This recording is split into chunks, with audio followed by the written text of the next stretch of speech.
নমস্কার বন্ধুরা, আজকের পিএনএল স্টেটমেন্ট 14 ফেব্রুয়ারি 25। দেখতেই পাচ্ছেন আজকে 2064 টাকা মতো প্রফিট এসেছে। বাট যদি ইনিশিয়াল স্টেজ মানে সকালের দিকের কথা বলি, সকালের দিকে আমি 5,000 টাকা মাইনাস করে নিয়েছিলাম।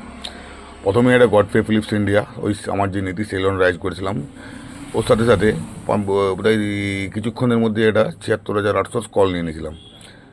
তো 76,800 কলটা দেখতে দেখতে গডফ্রে ফিলিপস আপার সার্কিট দিল। আপার সার্কিট দিয়ে দিলে কী হয়, অটোমেটিক স্কোয়ার আপ হয়ে যায়। শেয়ার মার্কেট যেটা আমি অ্যাপটা ইউজ করি, ফোনপের অ্যাপ, অটোমেটিক স্কোয়ার আপ হয়ে গেল। 7টা ছিল, 500 টাকা করে লস করে 3584 টাকা মাইনাস হয়ে গেল। প্লাস ওখানে বোধহয় 1500 টাকার মতো মাইনাস ছিল, 5,000 মাইনাস। আমি চুপচাপ 5-7 মিনিট বসে গেলাম। 5,000 টাকা আগে আগে মানে এইটা যদি আমি আজ থেকে 1 বছর আগে ট্রেডার হতাম, তাহলে আমি আজকে 10,000 টাকা লস করতাম। এখানে আমি ধৈর্য ধরে দেখতে থাকলাম কি হচ্ছে। ক্যান্ডেল দেখে দেখে পি নিলাম এটা প্রথমে 76,000 টাকা 76,000 একটা পি নিলাম। ও আমাকে মোটামুটি 4বার বা 5বার করে করে মোটামুটি 2800 টাকা দিয়ে গেল, 2200 টাকা লস।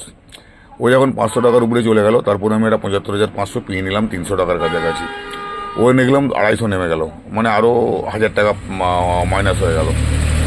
সঙ্গে সঙ্গে আরও একটা অ্যাডিং করলাম, তার পরে আবার একটা অ্যাডিং করলাম। মোট 3 লট নিয়ে নিলাম। 3 লট নেওয়ার পরে ওটাকে দেখলাম কিছুক্ষণ পরে 500 টাকা প্লাস দেখাতে কাটলাম। আবার নিচে আসতেই নিলাম, নিতেই আবার 987 টাকা বা 1000 টাকা এরকম কাছাকাছি হতে ওকে কেটে বেরিয়ে চলে গেলাম।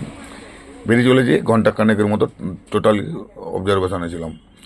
এরপর দেখলাম কি, এরপর আমি একটা কল সাইডে চলে গেলাম। কল সাইড মানে 76,800 একটা কল সাইডে গেলাম। 76,800 কল সাইডটাতে 12টার পর থেকে মার্কেট দেখলাম রিকভারি করছে।